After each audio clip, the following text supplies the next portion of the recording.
Hi everyone, welcome to Type Talks. Today we're here to talk about ENFPs and the topic of being too much for the people around you.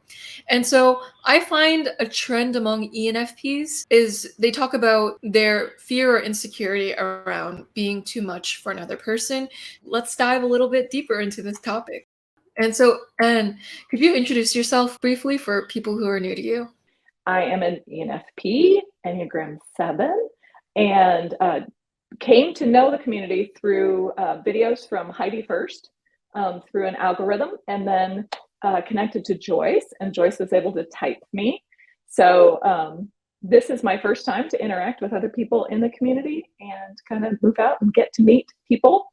The fun thing that I remember is as soon as Joyce typed me, I ended the session and left and ran to my husband and went and yelled, "I found my people." So it is important to be able to have other people who can relate, where you can be yourself and be understood for that and not seen as too much. So I'm looking forward to this conversation. Cool.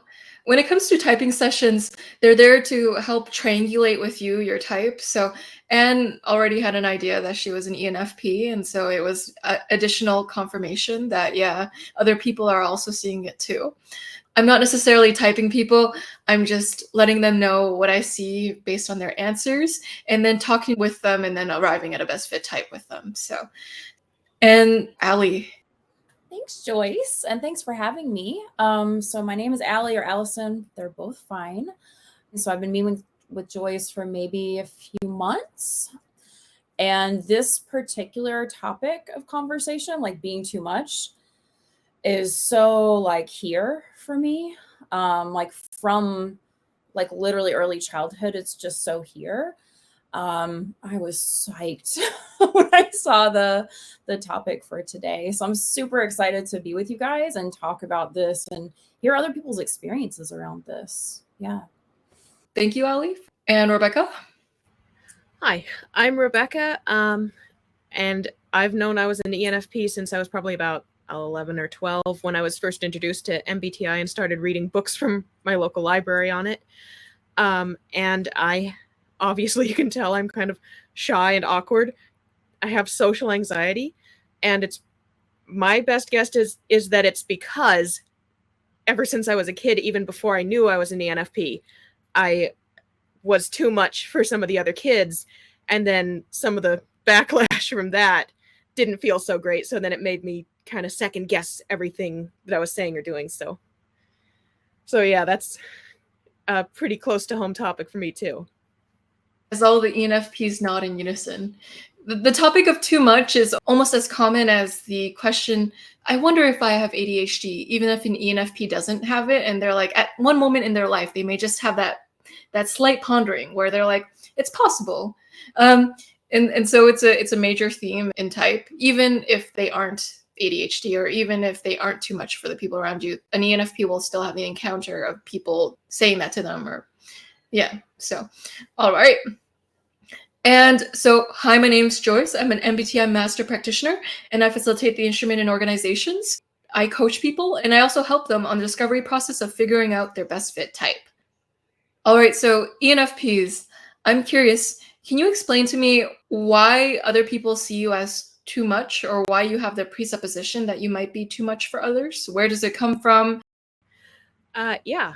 So I think something that everybody's probably pretty familiar with is the idea of an indoor voice. Imagine that, but it's not an indoor voice. It's your indoor self. And you have to be that all the time around everybody when you're on your best behavior, or else you're going to be overwhelming people. You laugh too loud. You scare the kid sitting next to you. It's just the way that we naturally express our emotions is kind of, I think, a lot stronger than a lot of other types. And so then it reads to other types as us feeling something more strongly maybe than we are. And so then they get overwhelmed by that, and it kind of starts to infringe on their emotional personal space, if that makes sense. And that's just one thing. Another thing is just the wacky ideas that we have. All the times a lot of people either can't or don't want to keep up with or go down all those bunny trails with us. Yeah, I could totally see that. So the NF temperament, one of the terms that is ascribed to it is also dramatic, and being an extrovert also increases the loudness of your emotions. So the laughing loudly, or like having the gestures that might cue other people in, like, whoa, that was a large gesture. Over time, I could see how that could cause trauma. So ENFPs over time learn to temper themselves, even when it may not be natural for them to do so, because it could be a trauma response. Or it could be healthy, and depends on the individual. Yes, I obviously related to what Rebekah said. I remember from early, I mean, just toddler age, just being too loud and just being shushed and, quiet and use your inside voice. And, but it just, for me, I was thinking about it, before we got together, and what it feels like is it feels like joy, at least for me. And something happens, something hits me that is exciting and meaningful or important. And it's not even a conscious reaction. It just comes out. And so then having to quiet that, or feeling like it's annoying to other people, just really felt like, I don't know, just kind of having to take your little heart and keep it in a box. That people just didn't want, the love and the joy. So I've, learning about different temperaments and all that has helped me understand that it's not that they don't want it, they just experience things in a different way. And so finding ways that you can still experience it and express it without driving them crazy. But my story is that my poor grandkids have been known numerous times to get up from their nap and come out and yell, "Grandma, you're being too loud. I can't sleep." So it's a thing. But I do think, I like your word trauma. It actually does feel like an identity trauma, and people don't mean it, but I think we can take it that way depending on where we are and what else is going on in our lives. So that's a helpful way to look at it. And you like to use this word whiteboarding for when you brainstorm. And so sometimes I wonder if ENFPs feel like them generating a lot of ideas can be too much for other people too. I wonder if you wanted to go into that. Me, because I love whiteboarding. I have a huge whiteboard. It's about the size of a wall. And then I have numerous whiteboard, notes in my Mac and stuff. But yes, we do. I mean, if someone says, hey, I need to come up with an idea for something. I mean, my brain has 40 ideas before they finish their sentence. And I love going to the whiteboard and just starting to throw things up there. And I used to feel like I was too much with the brainstorming and would shut down the brainstorming because I'd have so many ideas. But as I grew and as I processed and as I kind of came into myself, I realized that that's where the creativity is. And I need to stop shutting it down and just allow it to come out, because that's where, as ENFPs, we can see things that other people might not have been able to put together, wouldn't have seen it from that angle. And one of my friends called it the golden thread, that I just had this ability to find the golden thread that linked things together. So finding people that see you and value what you have to offer, that are willing to stay past the loud and overwhelming and look for what matters in there, is really encouraging. Well said. I think sometimes the brainstorming or the other things, if someone doesn't know you well, it can seem chaotic to the other party, because it's like, this is so overwhelming, so many things at once, so many ideas at once. And also the energy is a lot for people. Mm-hmm. Then what it calls into being is that ENFPs need to find their soul tribe as they grow older. There's the saying, NFs need other NFs. And you don't necessarily need an NF, but you need someone who gets you and someone who's able to take all of you without calling it too much. Because it's only too much to the wrong people. So the right people will find you the just right amount. Yeah, that's like really beautiful what you just said. I'm like, oh.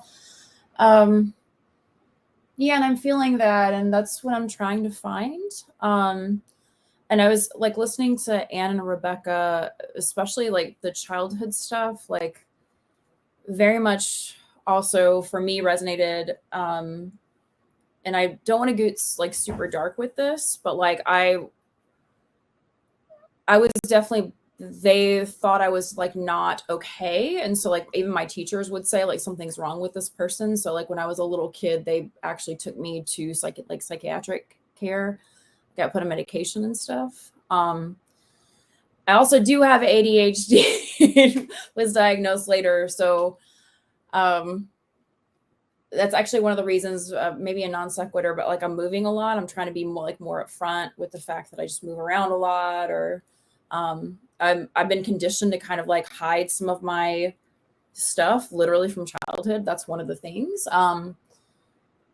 And yeah, hearing you guys talk about that, just remembering also how painful that is to like not be accepted when you're, I mean, at any age, but especially like when you're a little kid and feel like you're not okay, you're not normal. There's something about the way you just naturally are that's not cool. There's something that's really, really painful about that. And like trauma is probably a good word for that. And sad to hear that. And also kind of grateful to have met you guys and like be connecting now, because I just don't meet a lot of people that have that kind of shared experience. For me, the ideas thing was definitely part of it, and that still is. There are times where it's interesting, like authenticity is like one of my biggest values. But there's always a part of me, it's like I've got to adjust the faucet. Like, you know what I mean? I'm like, there are very few people I can put it on full. You know what I mean? Otherwise, I'm like, drip to a medium with you guys, especially at work. But like, I think in a lot of situations, I find myself like, yeah, just almost at this point unconsciously doing this, but like dialing myself back until I learn to trust you because of those experiences that were kind of like ingrained in me since childhood of like, yeah, you're not okay. So like, it's almost like automatically, like I have to learn to trust you to like really let it go, if that makes sense. I'm seeing head nods, which is nice. I think it does make sense. Yeah, and the idea stuff is like the constantly connecting things that other people don't think would be logically related is almost to a level sometimes where I think people make really negative judgments about me anyway, and possibly this is your experience too, of like, you're just really weird and I'm not going to listen to you because your ideas don't make sense. So part of it for me too is like learning how to articulate better. Like, oh, I connected these two rando things. They sound rando, but here's my thought process. Like learning to even like articulate that to people has been helpful. Yeah, I'm curious if other people have had experiences of, yeah, just what your experiences have been. I'm just very curious about y'all. No, I love that, Allie. Thank you so much for sharing that. And that really does, it catches it. And I think Joyce was sharing with me this week that, you know, many ENFPs can have ADHD. Not all do. And I've looked at that to see if I did. And I was also tested. It really wasn't until a fourth grade teacher who saw me, for me, that I had any hope that I could, you know, even make it in school. And even with friends and all that, if it wasn't for Mrs. Crane in fourth grade, if you're out there, Mrs. Crane, I would love to tell you. But she really did. She saw me and she was able to bridge that and tell my mom what was going on and help me. And the things she told me and the affirmation she gave me literally carried me through to this day. So the impact that we can have on others, you know, knowing that pain that they're having, knowing it because we experienced it, really can make a difference in their lives. But I think it is hard when we have to dial it back, because for me, for all of those things to fire and come together, there's almost this energy that needs to come alive. You almost have to step into that energy for all of it to happen. And then if I have to get quiet at the same time, it seems like it's not going to fire. So it's almost this squelching and, you know, So constantly having to balance the wanting to share much, having much to share, needing to be much to share, and then also not annoying people around us. Yeah. And ENFPs are also verbal processors too, so they would prefer to want to be able to bounce an idea with other people, although they might just end up idea generating in their head. If they have no one they can safely generate ideas with, they like talk to themselves. It's like, oh, I'm going to generate an idea inside myself. But I think an ENFP's natural state, or in their most optimal state, when they're actually creating idea or bouncing ideas with another person. Yeah, that's true for me. A handful of people that if I can talk to them, I can actually pull up things either in self-awareness or just understanding, that if I was by myself, no matter what I do, it wouldn't come together as well. So it's definitely a benefit and need from being able to have someone else to process it with. Yeah. So ENFPs can feel starved in that area of wanting to be able to verbally process something with someone, but being unable to find someone who can take all of them.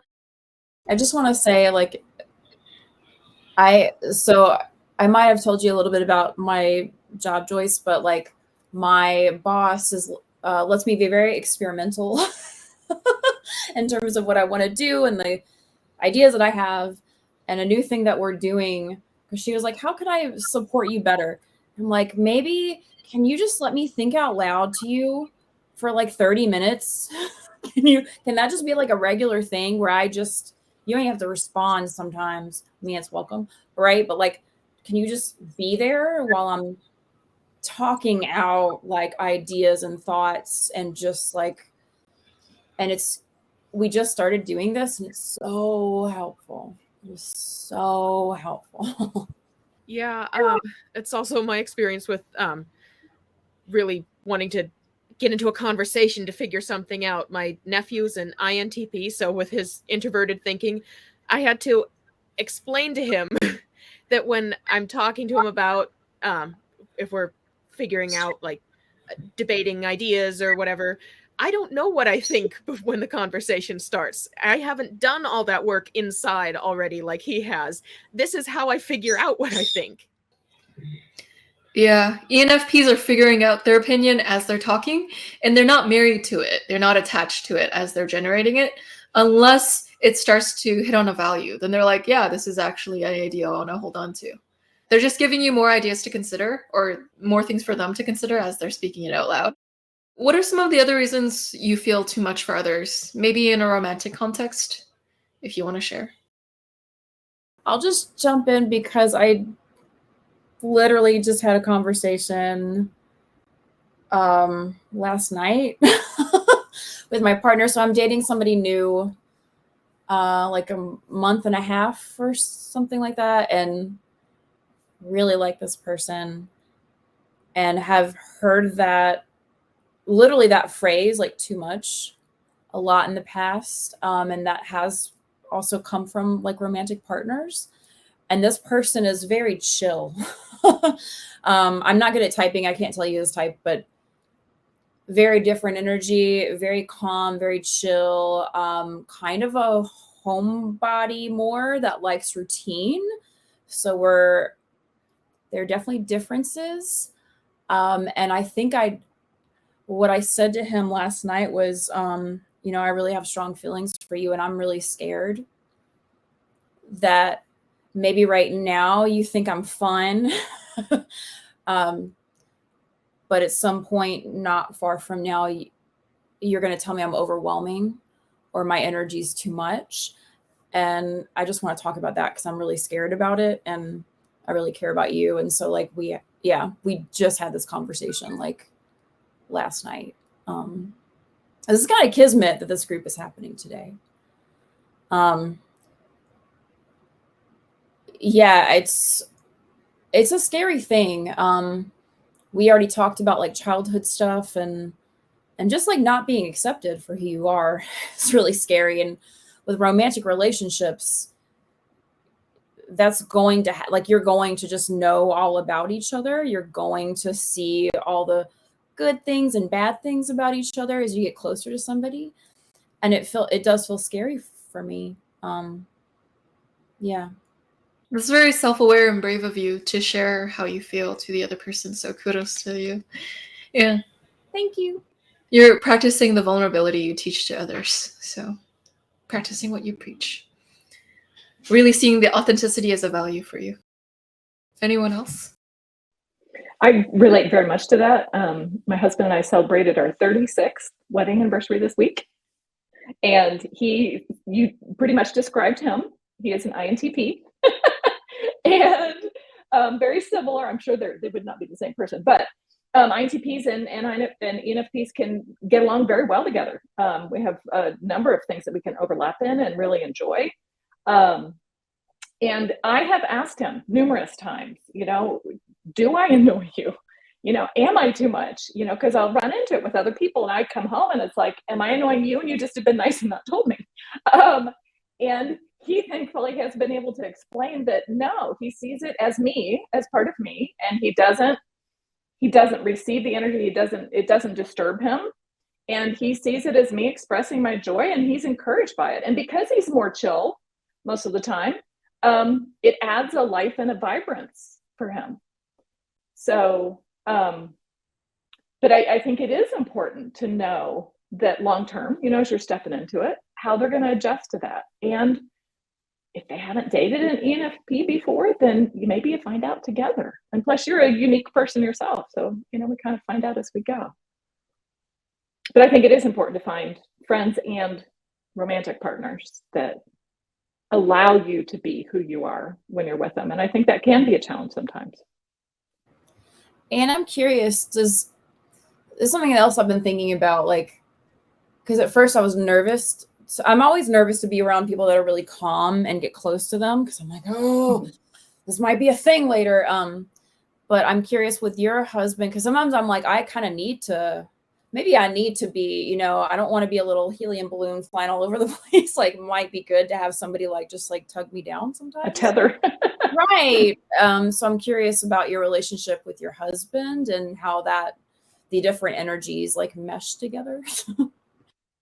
It actually is good. There are times where if I'm overwhelmed or I've had a lot of things hit me or I have way too many puzzle pieces flying around in there, he's really good at listening and asking questions that'll focus some of those and allow me to kind of sift those things down. So that has really helped. He, as an INTP, he loves my whiteboards. And he can work well with a whiteboard. So even if it's in our imagination, whether or not we actually have a real whiteboard, sometimes we've gotten one out. But he also loves to think of new things and novel things and pull together pieces. And so that's kind of one of our sweet spots. So finding the things that you're really good together in, that you really enjoy, and both of you can fully show up and engage in is really good. And it does happen, but yeah. Yeah, and something brought up earlier was the playfulness or the fun side of an ENFP. And so when people get into an ENFP's inner circle, they realize, oh, there's a more serious side to the ENFP. So they actually show the serious side to the people they trust and that they actually consider inner circle. And so the other person might be like, do they not care because they're not being playful and fun as much around me and they're being serious? Whereas for the ENFP, it's the opposite way around. They're showing their serious side because they care about you and because they love you and because you're safe to be that around. Whereas for someone else, they might be, oh, I'm usually serious, but I bring my playful side around people I love. And so it can be a miscommunication in that area. So it's just an ENFP quirk I notice. So, but Rebekah, I want to hear about your thoughts. Yeah, with the playfulness, I had no idea that we could come across that way, that when we're being more serious, it might come across as not caring as much. That's just part of, I do think sometimes I have no idea how I'm coming across to people and I get confused that people react in ways that I don't expect to ways that I am. I think a lot of my silliness I keep under wraps, and then under that is another layer of the still more serious, and over the top of all of it is what I call behaving, which is just, trying to mesh with society and not be too much for the general public when I'm out and about. That was a really good way of wrapping your thoughts into a 3-layered, beautiful candy. And so, any final thoughts on this topic before we close up? What would you say to an ENFP who is dealing with being called too much? I would say stop bouncing on rabbit and find your roux. You're not going to be too much for everybody. You have to find the right people to be you with. And maybe that means that you're going to have to find a way to get along in society by not always being bouncy Tigger when you're around rabbit. You don't want to break all his fine china. But you will have people that you can be all of you with. Mm. The gift of life is being able to find your soul family where you can be all of yourself with. Because if you're not the holistic you around a person, they don't really know you at all, because they need to know how all the little pieces fit into your ecosystem in order to know you. Otherwise, understanding you in parts isn't understanding you at all, because there's no whole understanding. But yeah, I agree. Find your tribe. They exist. And I'd add to that too. I think that's beautiful, Rebekah. Thank you. And I wish people would have told me that earlier, really until recently, and getting more affirmation that I'm an ENFP and understanding, looking into understanding that, learning about the cognitive functions and how all that works. I have spent most of my life really deeply insecure and not understanding that those were gifts. And so learning about, really, I'm calling it, this may not be okay, but I'm calling it my superpowers for right now. I just need to feel like maybe I'm a hero underneath all that. And it's giving me just the courage and the encouragement to make it fun and silly, but to own it and to go, wait, that's not a handicap, because I literally grew up believing that being me was a handicap. And so learning that no, these are gifts that we bring to other people. When my grandkids want to dance, I'm the first one up and I love it. And so looking for places where we can be ourselves, but also even when we're not, when we're having to be a little bit quiet, realizing that it's not because there's anything wrong with us. It's just not the time and it's not the place, but we're still okay. We still have good things to offer. So one of the things that I've been saying is, how do you love loving, and finding out what that is, and then doing it in ways that, matter to other people, but just not letting other people's reactions to you impact how you see yourself. So see your beauty, don't let anything threaten it. For some ENFPs, it can feel like you've been viewed through a funhouse mirror. And so it feels like other people aren't able to see you clearly or get you wrong in certain ways.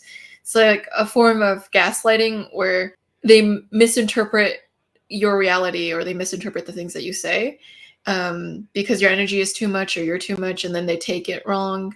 It's empowering to not see yourself through the funhouse mirrors of other people. That to the right people, they don't view you through funhouse mirrors. They see you as you, and they see it as beautiful. They see it as rich, and they see it as a treasure trove of precious and amazing things. So, yeah. And Allie? My initial reaction to that, because I was like, why did I have this reaction? I want to meet this person and be their friend. And I'm like, that's what she said, right? Yeah, that's literally my initial reaction, is like, I want to meet you and be your friend. And maybe along that same kind of line, when I first started learning about MBTI and ENFPs, I don't ever meet people like me though. And I want to know they're out there and I want to meet them. And I'm hearing definitely in this panel, and it's not surprising to me, that a lot of us kind of have to mute ourselves down to kind of fit into society. And I would love for us to be more okay to just be out there and be ourselves, because then we can at least find each other and support each other. And yeah, I get you. Give me that energy. I'm into it. I want it. Will you take mine? So that's part of it. Also, somebody mentioned dancing. I think it was Anne, you mentioned dancing. And I went to a dance club a couple weeks ago, and I had several people come up to me in the night that would literally kind of said, one literally was like, "You're so weird." The way you're dancing is super weird. I love it. But I'm in a place and was with friends where I felt safe. And I'm like, yeah, I'm fucking weird. Like, let me unleash that. And I'm actually feeling safer to do that with people. And I want everyone to, I kind of want to imbue that for everybody else. Like, we're out there, and I don't know, I want us to find each other. You know? That's a beautiful way of putting it. Being weird or being an ENFP is a form of neurodivergence. All of our MBTI types are just our form of neurodivergence. And plus, you might have some additional forms of neurodivergence on top of that. But when neurodivergent people get together and these misfits get to meet each other, then you guys find a home and you guys can be yourself around each other. So yeah, that's true. Wave your weird flag around. Yeah, quick comment. I actually have several of my friends around the autism spectrum that literally, I feel like neurodivergence, we do find each other. Yeah, because we have no choice. We're isolated in normal neurotypical places. It's like, you want to be happy, find your other neurodivergent people. However you define neurodivergent. Yeah, so find your people, ENFPs, or anyone who's been called too much, no matter what their circumstances. And I hope you feel accepted and validated as you are and as you should be. You are not handicapped at the core. You're not broken at the core. You're not disfigured at the core. You're beautiful as you. And I hope you feel that today after listening to this panel. And so Rebekah has a really cool Twitter account that you should check out. She is a voice actor and she does many other cool things. So yeah. And Anne, she is wise around the topic of love.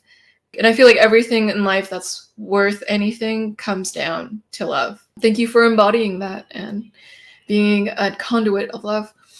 And Allie, I appreciate you helping people by modeling authentic behavior and modeling genuine kindness for them. So I feel like ENFPs, they have this huge heart where they see the good in other people, as long as they haven't been traumatized too much where they start to go like, people.